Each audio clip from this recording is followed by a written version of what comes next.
네, 잘 오셨습니다. 환영합니다. 네, 오늘 우리는 사사기 2장 6절부터 10절 말씀을 통해서 기억해야 미래가 있다라는 제목으로 우리가 함께 말씀 듣도록 하겠습니다. 사사기의 말씀은 우리가 저번 성경 공부 시간에도 배웠다시피 연속되어지는 범죄의 패턴으로 이루어진 책이 사사기입니다.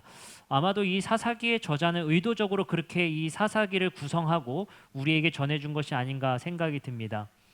사사기는 이스라엘 백성들이 여호수아서를 통해서 요단 동편에서 그들에게 지시할 땅에 가나안 땅으로 입성해서 이제 하나님이 명령하신 그 땅에서 하나님이 다스리는 나라의 가치를 세우고 하나님의 왕국을 세우는 것이 바로 여호수아와 사사기의 전쟁 이야기이자 여호수아와 사사기 이야기의 핵심입니다. 근데 사사기의 이야기는 여호수아의 전쟁 이야기를 받아서 사사기의 이야기는 계속되는 실패와 그리고 다시 회복이 되어지는 이야기로 구성되어져 있습니다. 아마도 사사기의 이야기는 각 지파별로 그 실패의 연속에 되는 이유와 그 실패의 원인을 우리에게 알려주고자 이 실패의 이야기를 우리에게 담아서 말씀을 전해준 것이 아닌가 생각이 됩니다. 이왕이면 성공의 이야기를 전해주면 참 좋을 텐데 사사기 얘기는 대부분 실패와 그리고 회복의 연속, 그 연속을 우리에게 보여주고 있습니다. 그리고 사사기의 마지막은 긍정적으로 평화롭게 끝나는 것이 아니라 삼손이라는 인물을 통해서 절망적인 이야기로 사사기 이야기가 끝납니다. 그것을 바톤 터치한 사무엘상의 이야기는 조금 더 긍정적으로 나가는 것 같으나 사무엘상 열왕기로 넘어가면 갈수록 그 왕의 타락과 실패의 이야기로 또 진행되게 됩니다. 그중에 오늘 우리는 사사기 2장 6절부터 10절의 말씀을 통해서 중요한 말씀의 가치를 한번 느껴보려고 합니다. 지금 한국교회는 위기라고 많이 얘기합니다. 그것을 우리 목회자들도 잘 알고 있고 지금의 현실 속에서 어떻게 미래지향적인 한국 교회를 세워나갈 것인가 끊임없이 고민하는 시기입니다. 때로는 원망스럽기도 합니다. 이렇게 어려운 시기에 교회와 그리고 목회를 물려받아서 이렇게 목회한다는 것 참 원망스럽기도 합니다. 하지만 어찌됐든 지금 우리가 받은 지금의 세대의 현실 속에서 이 기독교가 어디로 어떻게 가야 될지에 대한 고민은 우리 젊은 사역자들에게도 끊임없이 고민되어지는 것이고 지금 한국교회는 어디로 가야 될 것인가에 대한 고민 또한 있습니다. 이미 10년 전부터 유럽 교회들을 한국 교회의 예시로 들면서 또 미국 교회들을 예시로 들면서 한국 교회가 10년 후 그렇게 될 것이라는 예언적인 말씀까지 있었습니다. 실제로 미국의 아주 유명한 로버트 슐러 목사님이 목회하시는 수정교회가 가톨릭으로 매각되었다는 뉴스가 저번 주에 우리가 접할 수 있었습니다. 미국 가면 꼭 구경하는 교회가 바로 이 로버트 슐러 목사님의 수정교회가 그 교회입니다. 미국의 상징과 같은 교회고 미국의 산업화와 함께 했었던 가장 부흥한 교회가 바로 이 수정교회입니다. 근데 그 교회가 가톨릭으로 매각돼서 새 리모델링을 하고 새로 이제 가톨릭 미사를 드린다라는 소식이 뉴스를 통해서 접하게 됩니다. 그만큼 미국 교회뿐만 아니라 유럽 교회뿐만 아니라 이제 한국 교회도 그러한 현상이 일어나는 것 같습니다. 무리하게 지은 교회가 매각되어서 이단에 넘어가는 뉴스가 많이 우리 눈에도 접할 수 있는 뉴스들이 되었습니다.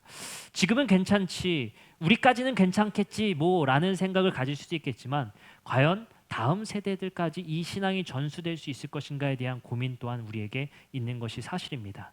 우리끼리야 잘 신앙 잘 추구하고 잘 늙어서 죽으면 되겠지 뭐라는 생각을 가질 수 있겠지만 이 교회가 다음 세대들에게는 어떻게 전수될 것인가에 대한 고민 또한 우리에게 있을 수 있습니다. 오늘 사사기 2장 6절부터 10절의 말씀은 바로 그러한 비슷한 이야기를 사사기의 말씀을 통해서 우리에게 전해준다라는 사실을 알 수 있습니다. 한 가지 통계를 여러분들에게 보여드리려고 합니다. 한 가지 통계를 보시면 교회 학교의 학생 수의 증감률을 나타낸 장로교의 통계입니다. 유치부부터 중고등부까지의 통계를 나타내는데 10년간의 증감률을 나타냈더니 유치부는 마이너스 33%, 유년부는 마이너스 44%, 초등부는 마이너스 40%, 소년부는 마이너스 47%, 중고등부는 마이너스 35%입니다. 그리고 청년부는 60%가 넘는다고 합니다. 그것이 10년간에 감소되어지는 추세입니다.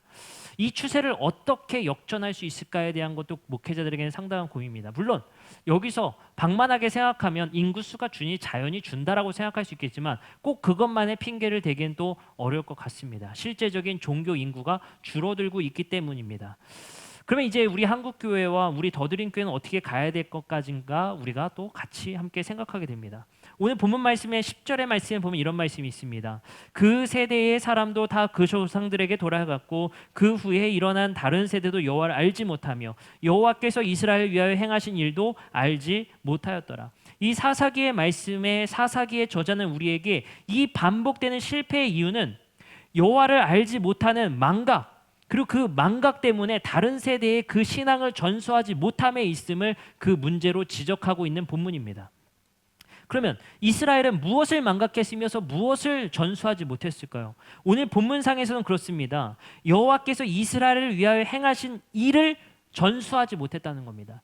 다시 말해서 하나님께서 우리에게 하신 일들을 그 다음 세대에게 전수하지 못했다는 겁니다. 과연 이 기억을 전수하지 못했기 때문만이냐라고 생각했을 때는 한 가지 우리가 고민해 봐야 될 것이 있습니다. 여호수아서 마지막 장을 함께 보도록 하겠습니다. 여호수아서 24장입니다.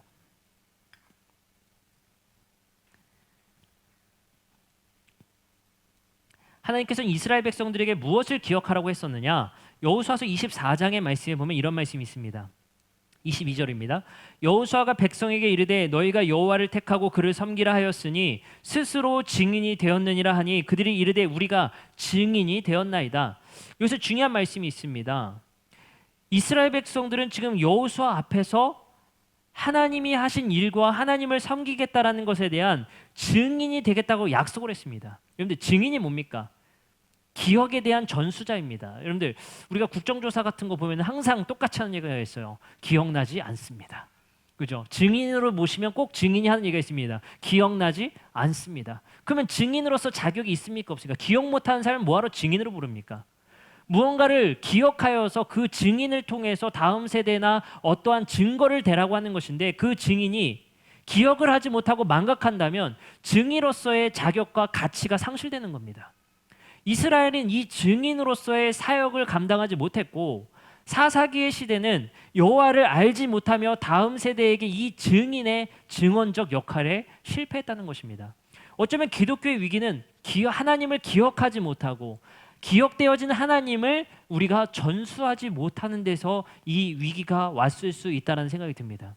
근데 저는 여기서 분명하게 말씀드리고 싶은 것은 한 번 더 꼬아서 생각해 보자는 겁니다. 단순히 기억을 전수하지 못해서만일까?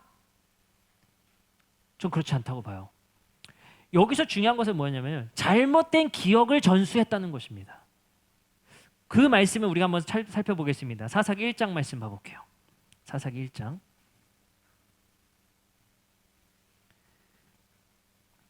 19절입니다. 19절입니다. 여호와께서 유다와 함께 계셨으므로 그가 산지 주민을 내쫓았으나 골짜기 주민들을 철병거가 있으므로 그들을 쫓아내지 못하였더라. 여기서 되게 사사기에 중요한 말씀을 해요. 그게 뭐냐면요. 놀랍게도 하나님께서 유다 지파와 함께 계셔서 산지 주민은 내쫓았는데 골짜기의 주민들은 철병거가 있으므로 쫓아내지 못했다라는 말씀이에요. 그럼 우리는 여기서 고민하게 됩니다. 말씀을 깊게 묵상하게 되면 하나님은 산지는 쫓아낼 수 있으나 골짜기에 약한가? 또는 골짜기의 철병거에는 아주 무기력한 하나님인가? 왜 하나님이 함께 계시는데 산지에선 쫓아냈지만 골짜기의 철병거는 쫓아내지 못하느냐에 대한 고민이 생기게 됩니다.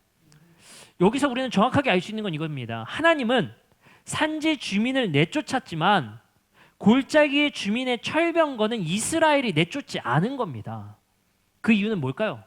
이스라엘 백성들은 골짜기에 있는 이 철병거가 자신들의 힘이 될 거라고 생각했습니다.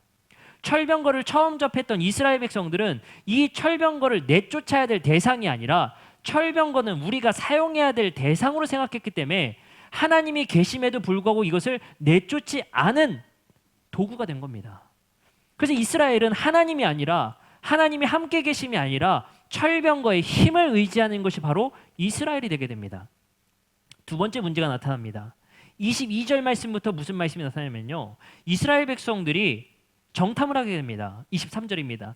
요셉 가문이 베델을 정탐하게 하였는데 그 성읍의 본이름은 루스라. 정탐꾼이 그 성읍에 한 사람이 나오는 것을 보고 그에게 이르되 청하노니 이 성읍의 입구를 우리에게 보이라. 그리하면 우리가 너에게 선대하리라. 그 사람이 성읍의 입구를 가리킨지라 라고 해서 정탐을 하고 한 사람을 섭외하는 이야기가 나옵니다. 그러면 그 섭외하는 사람에게 뭐라고 얘기를 하냐면요. 25절에 그 사람이 성읍의 입구를 가리킨지라 이에 그들이 칼날로 그 성읍을 쳤을 때 오직 그 사람과 그의 가족을 놓아줬다. 왜요? 우리가 너에게 선대하겠다는 약속을 했기 때문에. 이것은 대단한 죄악이었습니다. 왜 그럴까요? 이 사건과 비슷한 사건 한 가지가 더 있어요. 바로 여호수아서에 나타나는 열두 정탐꾼 이야기입니다. 민수기에 나타나는 열두 정탐꾼의 이야기에서 등장하는 이야기의 중요점의 한 가지가 무엇입니까? 여호수아서에서 나타나는 정탐꾼의 이야기와 민수기에 나타나는 이야기. 거기서 우리가 한 명 발견할 수 있는 것은 기생 라합 이야기입니다. 그 라합 이야기를 살펴보면 어떤 이야기를 살펴보냐면요. 라합 이야기와 이 이야기의 차이점은 라합은 이스라엘 백성들에게 자기가 가서 그 성읍에 대해서 정탐을 해주겠다라는 정보를 줍니다. 근데 이 말씀은 무엇입니까? 이스라엘이 가서 약속을 합니다. 이것은 대단한 범죄인 겁니다. 왜요? 분명히 하나님께서는 이스라엘에게 말씀하셨거든요. 그 주민과 약속하지 마라. 그것이 너희의 가시가 될 것이다 라고 말씀하셨거든요. 그 기생 라합이 와서 우리를 살려주세요 하는 거는 오케이예요. 그러나 너희가 가서 약속하지 말라고 하셨습니다. 그러나 지금 이스라엘은 그 말씀을 망각하고 먼저 가서 약속하고 선대하는 이야기가 나옵니다. 이러한 이야기들의 흐름을 살펴봤을 때 오늘 우리가 읽었던 사사기 2장 6절부터 10절의 말씀을 우리가 알 수 있는 것은 무엇이냐? 여호와를 알지 못하여 다음 세대에게 그거를 전하지 못했다는 것을 끝나는 것이 아니라 잘못된 기억을 전수하고 있다는 겁니다. 하나님에 대한 왜곡된 신앙을 전수하고 있다는 겁니다. 그리고 왜곡된 기억을 전수하고 있다는 겁니다. 그러자 이스라엘 백성들은 어떻게 됩니까? 하나님을 믿는 신앙이 왜곡되어지고 잘못된 신앙이 그 나라에 팽배하게 됩니다. 우리는 여기서 한 가지 중요한 사실을 깨닫게 됩니다. 우리는 다음 세대에게 어쩌면 신앙을 전수하지 못해서 이 한국교회에 위기가 오는 것이 아니라 우리가 잘못되어진 성경의 하나님이 아니라 우리가 경험되어진 하나님만을 전수하다 보니 잘못되어진 기억을 전수하고 있는 걸지도 모릅니다. 우리는 우리의 지식으로 쌓여진 하나님에 대해서 하나님은 철병거를 이기지 못하기 때문에 철병거의 힘을 따르는 지식이나 우리가 먼저 선대해서 효율적으로 효과적으로 신앙생활하는 방식이나 이런 것들의 잘못된 기억을 우리가 전수하고 있을지 모른다는 겁니다. 이것 가운데 한국교회에 어떻게 보면 위기가 생겼을지 모릅니다. 왜냐하면 우리는 분명히 압니다. 우리 자녀들에게 교회 다녀라. 교회는 다녀야 되지. 전수하지 않은 게 아닙니다. 분명히 우리는 전수했습니다. 교회 다녀라라고. 그리고 예배 드리라고 분명히 전수했습니다. 문제는 무엇입니까? 우리는 올바른 하나님을 전수했는지를 되돌아봐야 됩니다. 올바른 신앙적 가치를 전수했는지를 되돌아봐야 됩니다. 우리 교회가 다시 한번 이 교회의 한국교회의 위기 가운데 갈 수 있는 방향을 설정한다면 올바른 하나님에 대해 아는 지식을 전수할 수 있는 교회, 그 창구가 되어야 된다는 것입니다.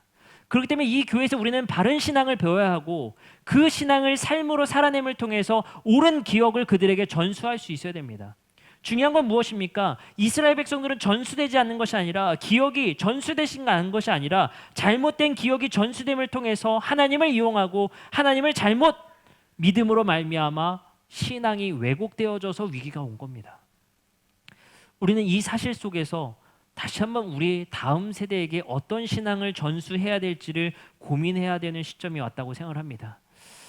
많은 사람들이 이야기합니다. 이 한국교회가 어떻게 될 것인가 고민을 하죠. 우리 교회도 많은 고민이 있습니다. 오늘 당회에서도 우리 장로님들과 치열하게 또 이야기를 했습니다. 다음 세대 사역을 어떻게 해야 될 것인가 참 고민이 많습니다. 저도 답답함도 많고 지금의 현실 속에서 가야 될 사실 미지의 세계가 참 많습니다. 그리고 참 걱정도 많습니다. 그러면서도 효율과 합리적인 방식보다도 어떻게 하면 성경적 가치를 가지고 우리 아이들에게 가르칠 수 있을 것인가에 대한 끊임없는 고민을 하는 것이 우리 교회가 먼저 해야 될 일인 것 같습니다. 본질을 전수해야 되는 것. 오늘 오전의 말씀과 같이 그렇지 아니하실지라도 하나님을 믿을 수 있는 그 신앙의 전환이 우리 아이들에게도 필요한 겁니다.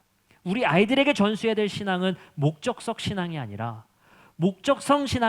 우리 아이들에게 전수해야 될 신앙은 하나님 그 자체로 만족하며 하나님 그 자체로 믿음의 신앙을 살아갈 수 있는 우리 아이들에게 신앙을 가르쳐야 될 줄 믿습니다. 그래서 우리 교회가 고민하고 있는 가장 중요한 프로젝트 중에 하나가 바로 우리 아이들이 자라는 그 세대의 교육 환경의 개선입니다. 그러한 점들에 대해서 끊임없이 고민하고 있고 우리 장로님들과 끊임없이 토론하고 있습니다. 어떻게 해야 될 것인가?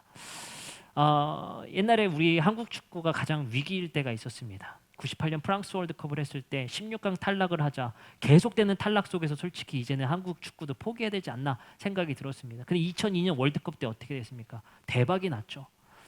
정말 4강 신화라는 걸 썼습니다. 그리고 나서 한국 축구는 더 고민에 빠졌습니다. 지속할 수 있을까? 이 한국 축구를 지속할 수 있을까? 정말 다음 월드컵 때도 박지성 같은 사람이 있을 수 있을까? 이 11명의 멤버 같은 사람이 4년 뒤에도 지속할 수 있을까라는 고민을 하게 됩니다. 그때 나왔던 그 감독의 굉장히 중요한 가치가 있었습니다. 한국 교회가 그리고 한국 축구가 변하려면 유소년 시스템이 바뀌어야 된다. 그래서 당장 성공하기는 힘들지만 가시적으로 나타나기 힘들지만 10년, 11년 보고 그러한 선수가 배출될 수 있도록 유소년 시스템이 바뀌어야 된다는 것이 처방이었습니다. 성질 급한 우리나라 사람들은 참지 못했습니다. 당장의 성적이 안 좋으니까. 당장 경질시키고 당장 감독을 바꾸자고 합니다. 그것이 우리나라의 사람들의 성격인 것 같습니다. 당장 성적 못 내면 바꾸자. 그러나 중요한 건 무엇입니까? 그것을 고집하고 잘 했더라면 어떻게 됐겠습니까? 그리고 더 중요한 거 있습니까? 그런 세대를 거쳐서 나온 아주 중요한 선수들이 지금 나오고 있습니다. 우리 교회도 그래야 될 것 같습니다. 아마도 우리 교회도 모판부터 새롭게 잘 가꾸어서 거기서 자랄 수 있는 중요한 환경을 만들어주는 것이 우리 교회가 향후 10년간의 가능성 있는 미래의 지도를 그리는 가장 중요한 일입니다. 지금 당장은 가시적으로 효과가 보이지 않을 수도 있고 가시적으로 대단한 성과가 보이지 않을 수 있겠지만 우리 교회가 향후 10년간에 우리 청년들이 자녀를 낳아서 이 교회에 정착시켜서 우리 아이들을 다니게 하고 싶은 교회가 되고 싶다면 그러한 마음을 품을 수 있는 교회가 되어야 한다는 사실을 우리가 기억해야 됩니다. 그러려면 지금부터 우리 교회가 준비해야 될 것이 있습니다. 바로 다음 세대를 위한 준비인 겁니다. 우리는 노력해야 될 것이 두 가지 정도 되는 것 같습니다. 다음 세대를 위한 관심과 그리고 우리가 본질적인 기억을 우리 아이들에게 전수하는 것. 그 두 가지를 우리는 기억하고 그 기억을 물려줄 수 있는 우리들이 되었으면 좋겠습니다. 여러분들의 자녀들과 손자, 손녀들이 하나님을 믿고 우리와 같은 신앙을 같이 이 자리에서 예배드리는 모습을 함께 보고 싶지 않습니까? 그 아이들이 잘 자라날 수 있도록 우리 교회가 우리 어른 성도들이 철병거에 의지하는 삶의 자세를 보여주는 것이 아니라 하나님을 의지하는 삶의 자세를 우리의 삶으로 보여주고 우리가 목적성 신앙을 추구하는 것이 아니라 하나님만으로 충분한 신앙을 우리 아이들에게 보여주고 본질적인 기억을 우리 아이들에게 전수해 줌을 통해서 이 교회가 옳은 방향의 신앙적 가치를 우리 아이들에게 기억해 주고 그 아이들이 자라날 수 있는 모판을 만들어 줌을 통해서 우리 아이들이 건강하게 신앙생활할 수 있는 환경을 만들어 주는 것. 그것이 우리 교회가 이제 준비해야 될 교회의 방향인 것 같습니다. 어쩌면 지금 우리 교회는 충분할 수 있습니다. 왜요? 주일 예배도 우리가 우리 때때로 사람마다 만족할 수 있고 이제 우리 교회도 이제 이전했고 인테리어도 끝났으니까 이제 거의 다 됐다라는 생각이 될 수 있겠지만 어쩌면 이제부터 시작일 수 있습니다. 우리 다음 세대를 위한 노력. 이제 8월에 여름 성경학교가 이제 이루어진다고 합니다. 우리 아이들에게 옳은 그리고 올바른 신앙이 전수되는 시간이 되어질 수 있도록 우리 성도님들의 많은 기도 부탁드립니다. 그리고 그 좋은 토양에서 자라날 수 있는 우리 아이들이 되어질 수 있도록 좋은 모판을 만들 수 있도록 협력해 주시기를 부탁드립니다. 그래서 우리 교회가 다음 세대가 건강하게 자랄 수 있는 교회 되어질 수 있도록 우리 성도님들이 아낌없이 기도해 주시기를 부탁드립니다. 기도하겠습니다. 사랑과 은혜가 많으신 하나님 감사합니다. 이스라엘의 연속된 타락은 그 전 세대의 잘못된 하나님에 대한 지식과 하나님에 대한 잘못된 기억으로 말미암아 미래지향적인 나라가 되는 것이 아니라 연속되어진 패착과 패망의 길로 가지는 것을 우리가 보게 됩니다. 주님, 우리에게 쉐마 이스라엘의 그 가르침을 주신 하나님께서 하나님에 대한 올바른 가치와 지식을 전수할 수 있는 우리 모두가 되게 해주시고 우리 자녀들에게 그리고 다음 세대들에게 우리가 하나님을 올바로 전할 수 있는 우리 성도들 되게 도와주시옵소서. 또한 우리의 삶의 가치가 철병거를 의지하거나 우리 스스로 잘못된 약속을 추구하며 살아가는 것이 아니라 하나님이 명령하신 그 하나님의 뜻과 삶의 가치를 우리가 삶으로 기억되어지고 삶으로 나타낼 수 있는 우리 모두가 되게 하여 주시옵소서. 예수 그리스도의 이름으로 기도드립니다. 아멘.